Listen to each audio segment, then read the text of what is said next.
Story about honesty told with such profound honesty. And I'm wondering if you can talk about whether AA inspired this, or how some of the process that you maybe explored in research, and whether how you incorporated that into the film. Thank you. Yeah, Smash started as a conversation between myself and my co-writer Susan Burke, initially just sharing stories about stupid things that we'd done while we were drunk, and trying to one-up each other, and she won by a mile because she's very funny. She's a comedian, and she's sober. She got sober in her early 20s, started going to AA, and a number of the sort of experiences that she had in certain ways inspired the film. What I really loved about her stories was that there was no sense of pity, and that she had a real sense of humor and perspective on it. I mean, she was, I think when we first started talking, she was 26, and she was alive, and she was healthy and sober, and could really laugh about the things that had happened. But what had happened were really intense things. And in certain cases, I was like, you almost died. That's crazy. But, we started talking about films that we'd seen that dealt with alcoholism or substance abuse. And the fact that while we admired a lot of them, we didn't really relate to them. They didn't feel like they were made for people like our age. And they felt so sometimes serious. And there was sort of, this sort of scared straight, feel bad mentality to them. They were kind of lacked humor. And it was as though you couldn't have humor in a movie about alcoholism. But the truth is, drinking is fun. That's why people drink. Some people just drink to excess and shouldn't drink. And we really wanted to make a film that was really relatable, that didn't objectify the main character where you feel sorry for him. We wanted to make something that had a female protagonist that was really important to us. And it was also really important to us that it was alcohol, not heroin, not meth. I mean, it's something that, it's not, there's no other in the film. It's like, yeah, everybody drinks. Everybody in this room is probably going to drink tonight, maybe, unless you're sober. And so we wanted, the audience to really see themselves or their sister or their best friend, ex-roommate, sort of in the main character. So that was certainly the goal. Mary Elizabeth, this must have been an exciting role in a lot of ways. And also, it's so hard to find a role that's this full and fleshed out. Were you excited when you read the script? Absolutely. I mean, it was one of the most amazing roles I've ever read in a script for a female lead, to be able to be everything that a human being is in one role, to show every personality trait, to get to go through every single emotion that a person can have is so rare, because typically, especially in female roles, it's sort of one thing or the other. It's the dream girl or the slut that's, is the mistress, or, it's always sort of one specific thing that she falls into, and Kate is just a person, and somebody that everybody can relate to, men, woman, child, adult, and that's what I was just blown away by, just to have the opportunity to be so full on screen. And was there anybody that you particularly enjoyed working with on the film, or acting across? Did you have good chemistry? It seemed to me the chemistry on screen is real palpable, but did you enjoy working with the other actors? We were incredibly lucky. I mean, most of the other actors, pretty much all of them, were cast kind of right before we started shooting, so there was no rehearsal time or anything like that. We just had to be really go in really open and open to getting to know each other really fast, and every single person was just so excited to be there and so excited to give everything that they had, and all happened to be lovely people. It was really the most wonderful place to be, even though there were times when the scenes were very dark and tiring. It was always the place that I wanted to be, and the place I wanted to hang out, and the people I wanted to be around, so it was just wonderful. Are there any questions for either James or Mary Elizabeth? Yes, right here.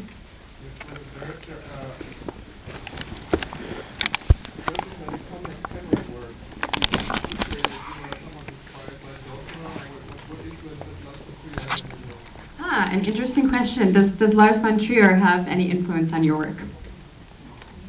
I mean, I wouldn't say specifically. I mean, I watch everything. I watch, if I didn't have a film here, I'll be watching 5 movies a day. So I've seen all of Lars von Trier's films, and I think, specifically the Dogma 95 movement, I think what's inspiring about it is a sense of freedom, and certainly the goals that they were aiming for were immediacy and emotional honesty, and a lack of pretense and a lack of artifice that sort of gets between the viewer and sort of the story. So in that regard, yes, I'm an admirer of a number of his films. Other questions? Yes, over here. Absolutely wonderful. Your performance was amazing. I'm just wondering how was your preparation for this role, Kate? Did you go to any AA meetings or know anybody that was alcoholic before? question for how she prepared for the role, whether she went to AA meetings or knew alcoholics and got some research there. Yeah, I pretty much, as soon as I found out I had the part, I just wanted to dive in as quickly as possible, because I honestly didn't know anyone with alcoholism. It wasn't something I was really familiar with on a close level.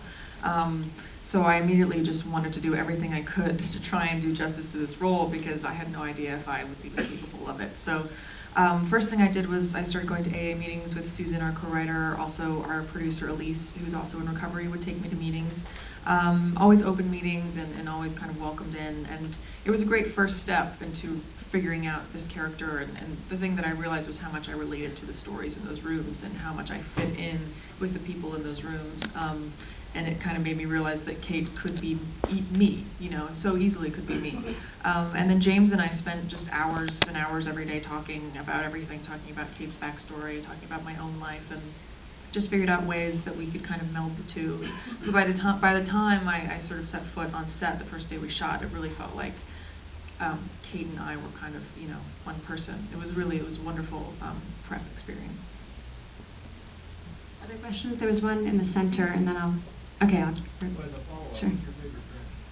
Oh, what's your favorite drink? I'm a red wine type person myself. But, you know, all in moderation. Yes, right here, ma'am.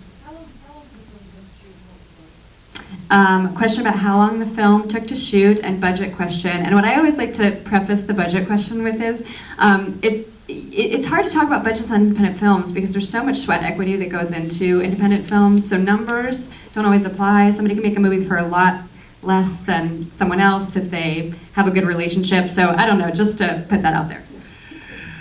We shot it in 19 days. It was made for $50 million. It was made for about $500,000. Yeah. So maybe one more question, and then I think we're going to have to wrap up. If anybody else has a burning question before. Yes, over here. Well, the scene where she starts drinking again it seemed so realistic, and it was disturbing, and it was so effective. And I was just curious to hear like how many shots that scene took, and like how hard that scene was to shoot for yourself. There was a big compliment on the scene where she breaks her sobriety, and just a question about how you performed in that scene and how you all developed it. Sure, yeah. I mean, it was a very challenging scene. I knew that it had to reach a kind of emotional peak of the film, and so I was kind of scared leading up to it about, you know, getting it right, and it was a bit nerve-wracking. And I think we did several takes. I think we did 5 or 6. Does that sound about right? And it was great because the way we shot the film, most of the time, a lot of it was in oneers. We would get coverage and the master and everything all in one take, and the camera would just always be moving. So we were never really aware of, oh, this is my close-up, or this is Aaron's close-up. So we all had to be on at all times because of that, and we would just get a bunch of takes. And then he would have a lot to work with in the editing room, just from all of those, from every take, there would be stuff to use from all actors. So yeah, I think, you know, we hopefully we played with it enough to get to the point where James was happy, and then I didn't want to go beyond that. As soon as James was happy, I was like, I'm good, don't make me do it anymore. I think that was great. Well, unfortunately, that's all the time we have, but thank you both so much for being here. Tremendous film, and thank you all. And everyone